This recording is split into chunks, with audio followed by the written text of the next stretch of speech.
ਵਿਦਿਆਰਥੀਓ, ਮੈਂ ਹੰਸਪਾਲ ਸਿੰਘ ਗਿੱਲ, ਮੇਰੇ ਵੱਲੋਂ ਆਪ ਸਭ ਨੂੰ ਸਤਿ ਸ੍ਰੀ ਅਕਾਲ। ਅੱਜ ਵਿਦਿਆਰਥੀਓ ਆਪਾਂ 10ਵੀਂ ਜਮਾਤ ਦੇ ਅਧਿਆਇ 6 ਤ੍ਰੈਭੁਜ ਦੀ ਉਦਾਹਰਣ 9 ਸਫਾ 158 ਤੇ ਉਸ ਨੂੰ ਹੱਲ ਕਰਾਂਗੇ।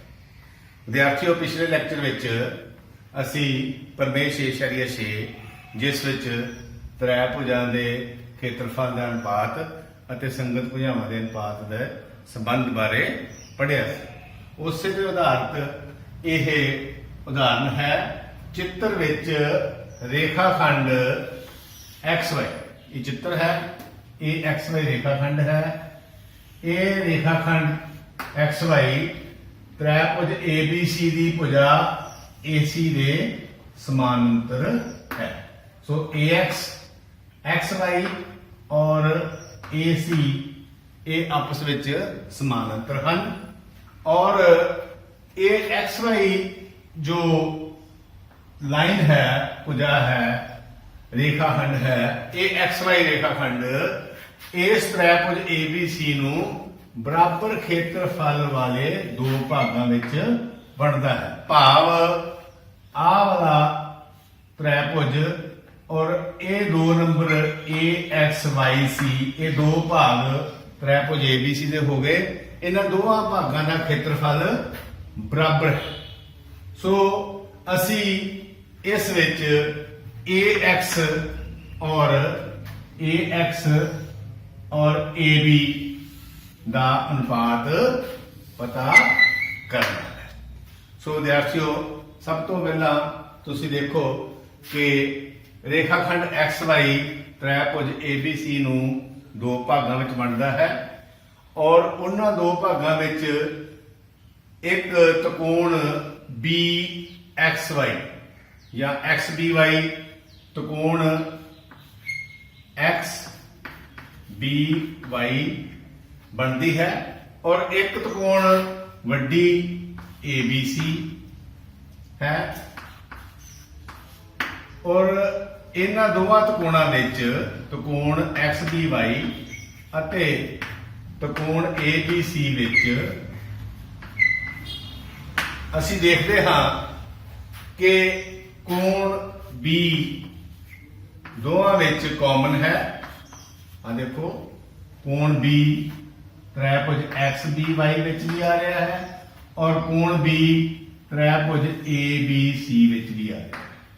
सो कोण B बराबर है और त्रिभुज XBY भाव इस त्रिभुज XBY विच ये वाला कोण जिसका पूरा नाम है BXY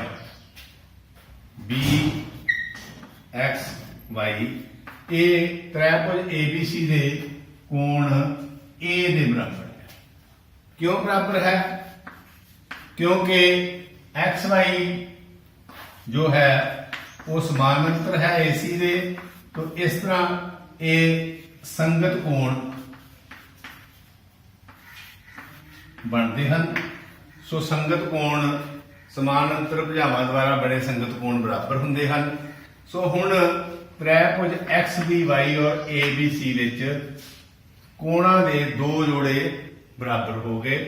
सो इस नाल त्रिभुज XBY और समरूप त्रिभुज ABC AA भाव दो कोणां दा जोड़ा एक कोणां दा जोड़ा A फॉर एंगल और दूसरा भी A फॉर एंगल और ये दो कोणां दे जोड़े बराबर होने वाले त्रिभुज आपस विच समरूप हो गए। सो ਅਸੀਂ ਇਹਨਾਂ ਨੂੰ ਪਹਿਲਾਂ ਸਮਰੂਪ ਕੀਤਾ ਹੈ ਕਿਉਂਕਿ ਪਰਮੇਸ਼ 6 ਵਿੱਚ ਜੇਕਰ त्रिकोणा ਸਮਰੂਪ ਹੋਣ ਤਾਂ ਉਹਨਾਂ ਵਿੱਚ ਉਹਨਾਂ ਦੇ ਖੇਤਰਫਲਾਂ ਦਾ ਅਨੁਪਾਤ ਏਰੀਆ त्रिकोण XBY और दूसरी समरूप त्रिकोण इससे है ABC। सो इन्हां दे ਖੇਤਰਫਲਾਂ ਦਾ ਅਨੁਪਾਤ ਇਹਨਾਂ ਦੀਆਂ ਸੰਗਤ ਭੁਜਾਵਾਂ भाव bx या xb और उस दे संगत है ab। आ देखो इथे xb और दूसरी भुजा है ab वड्डी त्रिकोण की, यह संगत भुजावां का अनुपात और उसका वर्ग उसके बराबर होगा। भाव के समरूप त्रिकोण XBY ABC ਦੇ ਖੇਤਰਫਲਾਂ ਦਾ ਅਨੁਪਾਤ ਉਹਨਾਂ ਦੀਆਂ ਸੰਗਤ ਭੁਜਾਵਾਂ ਦੇ ਅਨੁਪਾਤ ਦੇ ਵਰਗ ਦੇ ਬਰਾਬਰ ਹੋਵੇਗਾ। ਔਰ ਇਸ ਤੋਂ ਅੱਗੇ ਇਹ ਲਾਈਨ ਦਾ ਨੰਬਰ 1 ਰੱਖ ਲੈਂਦੇ ਹਾਂ। ਹੁਣ ਇਸ ਤੋਂ ਅੱਗੇ ਵਿਦਿਆਰਥੀਓ ਇਹ ਬਹੁਤ ਧਿਆਨ ਦੇਣ ਯੋਗ ਗੱਲ ਹੈ ਕਿ ਜੋ त्रिकोण ABC है इसके दो बराबर भाग हैं, 1 नंबर और 2 नंबर। और क्योंकि त्रिकोण ABC के दो बराबर भाग हैं और इसलिए त्रिकोण ABC भाग 1 तो दुगनी है। ABC देखो ABC इस भाग तो दुगनी है क्योंकि इस विच दो भाग आते हैं। और असी रकम के अनुसार असी जिथे ABC है देखो पहला मैं लाइन लिखता हाँ एक विचों एरिया त्रिकोण XBY और ABC की जगह पे मैं एरिया दुगना एरिया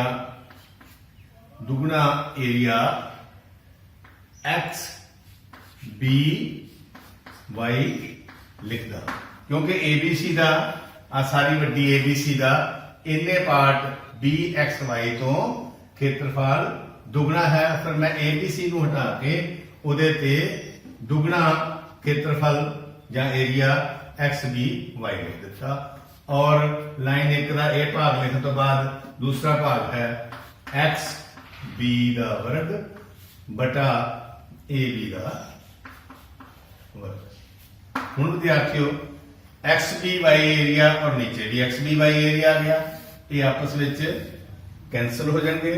ऊपर साढ़े को 1 बचेगा क्योंकि एक XBY सी नीचे 2 XBY सी, सो इनू कट के 1/2 आ गया और इस साइड पे XB का वर्ग बटा AB का वर्ग। हुण असी इन्हां दे सज्जे साइड तो वर्गां नूं हटा दिंदे हां। साडे कोल सज्जे साइड देखो इथों वर्ग हटाउंदे हां, साडे कोल XB बटा AB और इस साइड ते साडे कोल इत्थे 1/2 सी, सो इधरों वर्ग हटाउण नाल इस साइड ते 1 वर्गमूल 2 आ गया क्योंकि 1 का वर्गमूल 1 है और 2 का वर्गमूल नहीं निकलता, उसके ऊपर असी वर्गमूल पाता। सो साडे कोल हुण जो प्राप्त होया है वो XB और AB का अनुपात प्राप्त होया है। हाँ देखो XB और AB का अनुपात प्राप्त होया है, पर असी AX और AB का अनुपात करना है। इसनूं मैं दोबारा इस तरह लिखदा हाँ, XB और AB नूं खब्बे पासे लिख लेता हाँ और 1/वर्गमूल 2 नूं सज्जे पासे लिख लेता हाँ। और जो असी प्राप्त करना है वो है AX बटा AB, पर साडे कोल आ गया XB बटा AB। हुण इस लाइन नूं ध्यान नाल देखो, इस लाइन नूं मैं XB नूं आ XB है, XB नूं AB माइनस AX आ देखो AB विचों असी AX नूं घटा दिंदे हां ते साडे कोल BX प्राप्त होता है या XB प्राप्त होता है। हुण मैं XB नूं चेंज करके AB फुल साइड है उस विचों AX माइनस करता है। इस गल फिर ध्यान दो, ये साडे कोल XB है, XB नूं AB और चित्र विच लिखो AB माइनस AX बटा AB का AB रह गया, ये साडे कोल 1/वर्गमूल 2। हुण असी इस नूं इस हर नाल उपरले अंश नूं AB बटा AB माइनस AX नूं भी AB नाल बन दिंदे हां। ए बी बटा ए बी और ए एक्स बटा ए बी बराबर है 1 बटा वर्गमूल 2 ए बी नाल ए बी कैंसल हो गया। हुण साडे कोल इत्थे ए बी बटा ए बी 1 प्राप्त हो गया। तो सज्जे पासे असी ए बी बटा ए बी नूं 1 लिखते हाँ माइनस ए एक्स बटा ए बी बराबर 1 बटा वर्गमूल 2। सो जो असी प्राप्त करना सी ए एक्स बटा ए बी वो साडे कोल आ गया। हुण इत्थे माइनस ए एक्स बटा ए बी नूं मैं इस तो सज्जे पासे लियाउण दी कोशिश करना हाँ। सो ए एक्स बटा ए बी क्योंकि माइनस का है सज्जी साइड पे आके ए एक्स बटा ए बी प्लस हो गया और इस साइड पे 1 है और 1 बटा वर्गमूल 2 नूं मैं सज्जे तो खब्बे पासे लेके जाता हाँ और 1 बटा वर्गमूल 2 प्लस है और माइनस हो गया। सो ए एक्स बटा ए बी बराबर है वर्गमूल 2 इधे बटा 1 लगा लो वर्गमूल 2 और 1 का लघुत्तम वर्गमूल 2 नूं असी 1 नाल गुणा करांगे ते वर्गमूल 2 1 नूं 1 नाल करांगे ते -1। सो इस तरह जो सानू पूछा गया सी कि अनुपात ए एक्स बटा ए बी पता करो। सो अनुपात ए एक्स बटा ए बी बराबर है वर्गमूल 2 -1 बटा वर्गमूल 2। आओ विद्यार्थियों असी अभ्यास 6.4 इस अध्याय 6 ਦੇ ਵਿੱਚੋਂ ਉਹਦਾ ਸਵਾਲ ਨੰਬਰ 3 ਕਰਦੇ ਹਾਂ। ਇਸ ਵਿੱਚ ਸਾਨੂੰ ਚਿੱਤਰ ਦਿੱਤਾ ਹੋਇਆ ਹੈ ਔਰ ਚਿੱਤਰ ਵਿੱਚ ਇੱਕੋ ਆਧਾਰ BC ਉੱਤੇ ਦੋ ਤ੍ਰਿਭੁਜ ਆ ਦੇਖੋ ਇੱਕੋ ਆਧਾਰ BC ਇਸ ਉੱਪਰ ਦੋ ਤ੍ਰਿਭੁਜ ABC और दूसरा त्रिभुज DBC DBC बने हुए हैं। AD आ देखो AD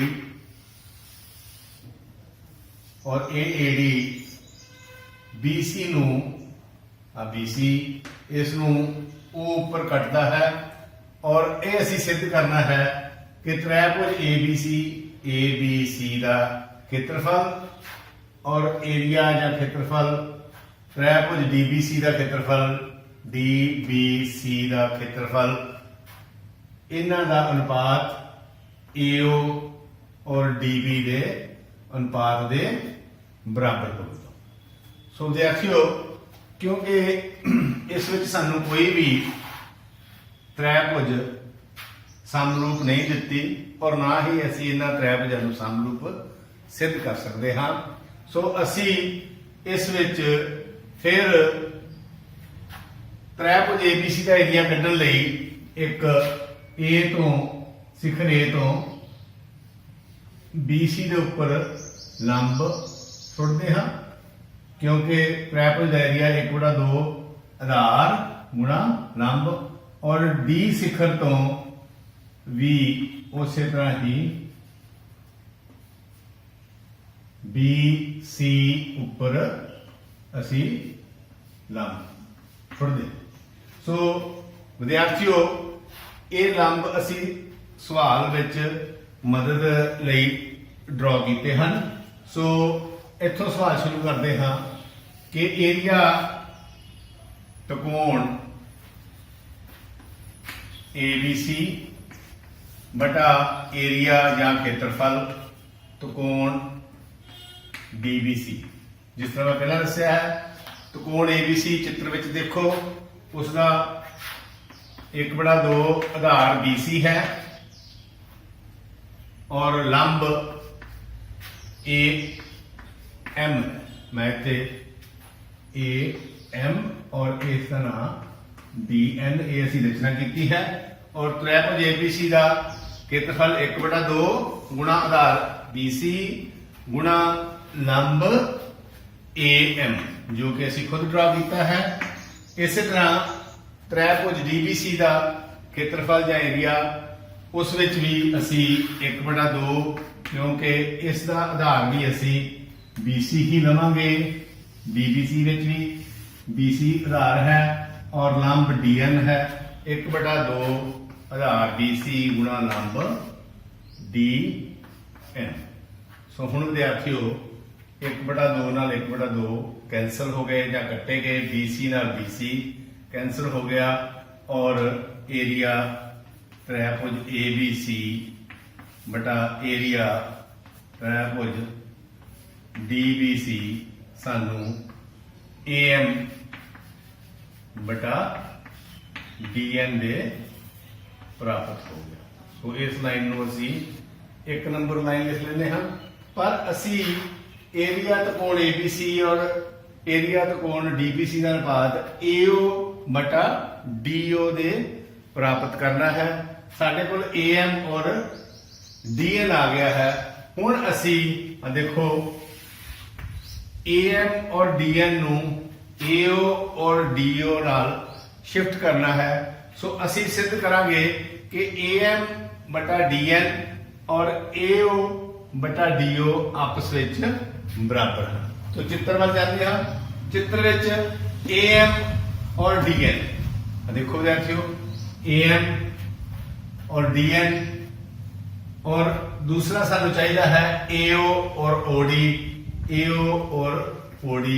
सो हुण नोट करो चित्र विच दो त्रिकोणा हन AMO, त्रिकोण AMO और दूसरी त्रिकोण है DNO, त्रिकोण DNO। त्रिकोण AMO ਅਤੇ त्रिकोण DNO विच ये त्रिकोणा क्यों सिलेक्ट कीतियां हन? क्योंकि इन्हां विच AM और DN भी आउंदा है। देखो AM और DN भी आउंदा है और AO और DO भी आउंदा है। सो ये त्रिकोणा विच असी दो कोणां दे जोड़ियां नूं बराबर करने की कोशिश करते हैं।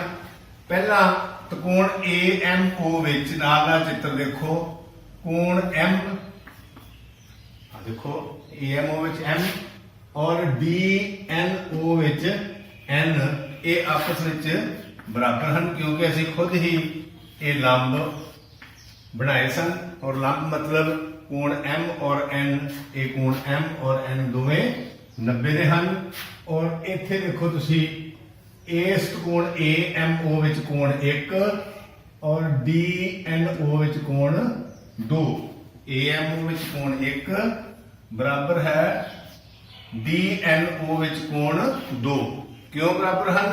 क्योंकि दो रेखावां कट रही हैं और ये साडे कोल शिखर सन्मुख कोण बन रहे हैं। शिखर सन्मुख कोण हमेशा बराबर हुंदे हैं। सो विद्यार्थियों इन्हां दोवां त्रिकोणां AMO और DNO विच कोणां दे दो जोड़े बराबर हैं। इसलिए ये त्रिकोणा आपस विच इसलिए त्रिकोण AMO समरूप है त्रिकोण DNO दे। सो क्यों समरूप है? ए कोण कोण या एंगल एंगल वाले सिद्धांत नाल असीं इन्हां नूं समरूप कर दिता है। हुण विद्यार्थियों असी समरूप त्रिकोणा दीआं संगत भुजावां भाव AM और DN, इसकी AM और DN बराबर है AM बटा DN, AM बटा DN, ये दो भुजावां दा अनुपात। और फिर AO देखो AO पहले ते तीजे नंबर ते, D ते O भी पहले तीजे नंबर ते, AO बटा DO। ये संगत भुजावां दा अनुपात बराबर हुंदा है जदों दो त्रिकोणा समरूप हुंदियां हन। सो जो असी चाहुंदे सी वो असी प्राप्त कर लिया है। लाइन 1 और लाइन 2 नूं तुसी ध्यान नाल देखो। लाइन 1 विच AM बटा DN है और line 2 which AM DN AO और DO ਦੇ ਬਰਾਬਰ ਹੈ। ਸੋ ਲਾਈਨ ਨੰਬਰ 1 ਅਤੇ ਲਾਈਨ ਨੰਬਰ 2 ਦੀ ਮਦਦ ਨਾਲ ਇਹਨਾਂ ਤੋਂ ਅਸੀਂ ਕੀ ਪ੍ਰਾਪਤ ਕਰਾਂਗੇ। ਲਾਈਨ ਨੰਬਰ 1 ਵਿੱਚ ਏਰੀਆ ਤ੍ਰਿਕੋਣ ABC ਬਟਾ ਏਰੀਆ ਤ੍ਰਿਕੋਣ DBC और इस which line number 1 which AM बटा DN के बराबर है, पर हुण असीं इत्थे AM और DN नहीं लिखांगे। लाइन नंबर 2 की मदद नाल AM DN की जगह पे असीं AO बटा DO लिख सकते हाँ, क्योंकि AM और DN AO और DO के बराबर है। सो इस तरह असीं जो सिद्ध करना सी एरिया ABC बटा एरिया DBC बराबर AO बटा DO इसनूं सिद्ध कर लिया है। विद्यार्थियों अभ्यास 6.4 का चौथा सवाल असीं करते हाँ। इसकी स्टेटमेंट है जेकर दो समरूप त्रिभुजां दा खेत्रफल बराबर होवे तां सिद्ध करो कि वो त्रिभुजां सर्वांग सम हुंदियां हन। सो विद्यार्थियों इस विच सानू दो त्रिभुजां ABC और DEF, ये त्रिभुज ABC समरूप त्रिभुज DEF ये सानू दिता है, भाव रकम विच है।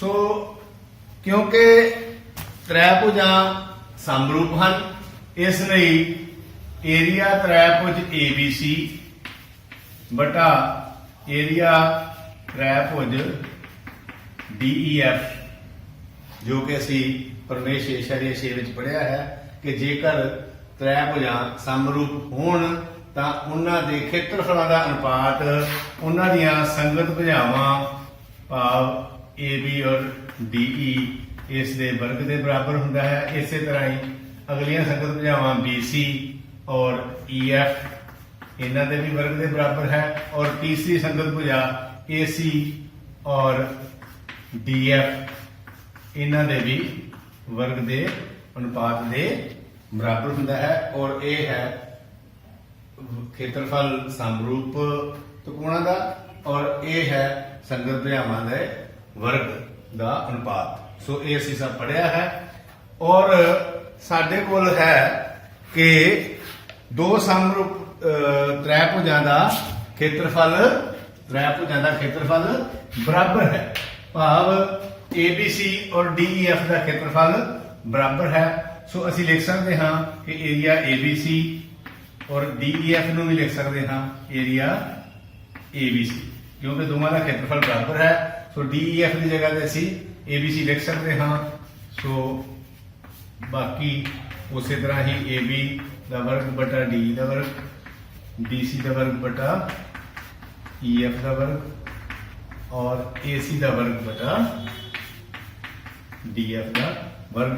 हुण क्योंकि इनका क्षेत्रफल बराबर सी इनू असी कैंसल कर दिता और ABC के क्षेत्रफल में ABC ना भाग किया, एक आ गया AB का वर्ग बटा DE का वर्ग, ये उसी तरह ही लिखते हैं BC का वर्ग बटा EF का वर्ग बराबर है AC का वर्ग बटा DF का वर्ग।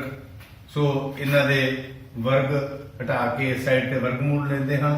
सो तुहानूं पता है एक का वर्गमूल एक ही होगा। सो इधरों AB और DE का वर्ग हटा दिता, इसी तरह BC और EF का भी वर्ग हटा दिता और AC और DF का भी वर्ग हटाता और एक का वर्गमूल एक ही रहेगा। हुण इनू असीं वारी वारी लेंदे हाँ। पहला AB बटा DE बराबर है एक, इसलिए आड़ा गुणा करते AB बराबर 1 गुणा DE के बराबर आ गया। और BC बटा EF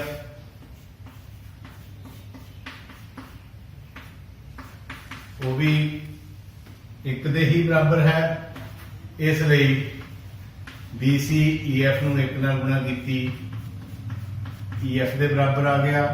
ਔਰ ਤੀਸਰਾ AC ਬਟਾ DF, ਇਹ ਵੀ ਵਿਦਿਆਰਥੀਓ 1 ਦੇ ਬਰਾਬਰ ਆ ਗਿਆ। ਔਰ ਆੜਾ ਗੁਣਾ ਕਰਕੇ ਸਾਡੇ ਕੋਲ ਪ੍ਰਾਪਤ ਹੋ ਗਿਆ AC ਬਰਾਬਰ ਹੈ DF, ਜਦੋਂ ਇਸ ਨਾਲ 1 ਨਾਲ ਗੁਣਾ ਕੀਤੀ।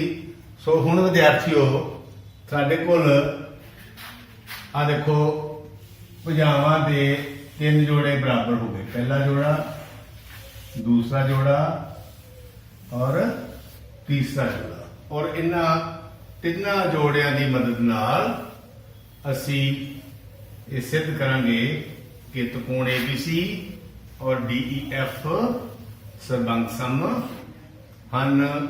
ਹੁਣ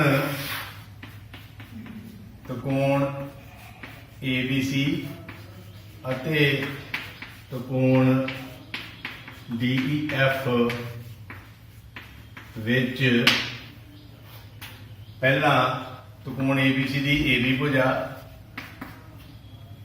ਆ ਦੇਖੋ ਤ੍ਰਿਕੋਣ DEF ਦੀ DE ਭੁਜਾ ਦੇ ਬਰਾਬਰ ਹੈ, ਸਿੱਧ ਕਰ ਚੁੱਕੇ ਹਾਂ। ਇਸੇ ਤਰ੍ਹਾਂ ਤ੍ਰਿਕੋਣ ABC ਦੀ BC ਭੁਜਾ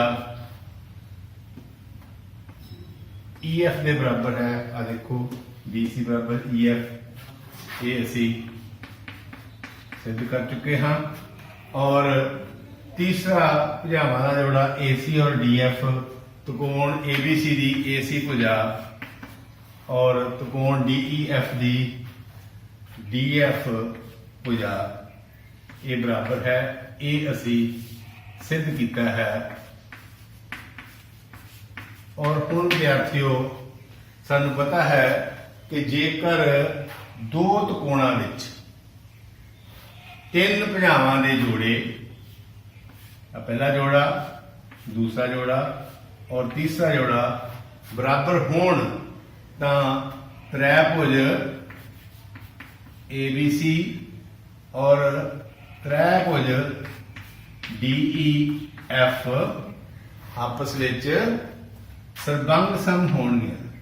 ਸਰਬੰਗ ਸਮ ਭਾਵ ਸਮਰੂਪ ਵੀ ਹੋਣਗੀਆਂ, ਉਹਨਾਂ ਦਾ ਰੂਪ ਵੀ ਸਮਾਨ ਹੋਏਗਾ ਔਰ ਇਹਨਾਂ ਦਾ ਖੇਤਰਫਲ ਵੀ ਆਪਸ ਵਿੱਚ ਬਰਾਬਰ ਹੋਏਗਾ। ਇੱਕ ਤ੍ਰਿਕੋਣ ਨੂੰ ਜੇਕਰ ਦੂਸਰੇ ਤ੍ਰਿਕੋਣ ਦੇ ਉੱਪਰ ਰੱਖਾਂਗੇ ਤੇ ਪੂਰੀ ਆਏਗੀ, ਜਿਸ ਨੂੰ ਅਸੀਂ ਸਰਬੰਗ ਸਮ ਕਹਿੰਦੇ ਹਾਂ। ਸੋ ਇਹ ਅਸੀਂ SSS ਨਿਯਮ, ਜਿਸ ਤਰ੍ਹਾਂ ਕਿ ਤੁਸੀਂ ਪੜ੍ਹਿਆ ਹੈ SSS ਨਿਯਮ ਪਿਛਲੀਆਂ ਕਲਾਸਾਂ 'ਚ, ਕਿ S ਭੁਜਾਵਾਂ ਦਾ ਇੱਕ ਜੋੜਾ, S ਭੁਜਾਵਾਂ ਦਾ ਦੂਸਰਾ ਜੋੜਾ ਔਰ S ਭੁਜਾਵਾਂ ਦਾ ਤੀਸਰਾ ਜੋੜਾ। ਔਰ SS ਸਰਬੰਗ ਸਮਤਾ ਨਿਯਮ ਦੇ ਅਨੁਸਾਰ ਤ੍ਰਿਕੋਣ ABC, ਤ੍ਰਿਕੋਣ DEF ਆਪਸ ਵਿੱਚ ਸਰਬੰਗ ਸਮ ਹਨ। ਇਹੀ ਅਸੀਂ ਸਿੱਧ ਕਰਨਾ ਸੀ ਔਰ ਇਹ ਸਵਾਲ ਖਤਮ ਹੋ ਗਿਆ ਵਿਦਿਆਰਥੀਓ। ਸੋ ਆਸ ਕਰਦਾ ਹਾਂ ਕਿ ਹੁਣ ਇਹ ਤੁਹਾਨੂੰ ਸਾਰਾ ਕੁਝ ਸਮਝ ਆਇਆ ਹੋਵੇਗਾ। ਤੁਸੀਂ ਇਸ ਨੂੰ ਦੁਹਰਾਉਣਾ। ਧੰਨਵਾਦ।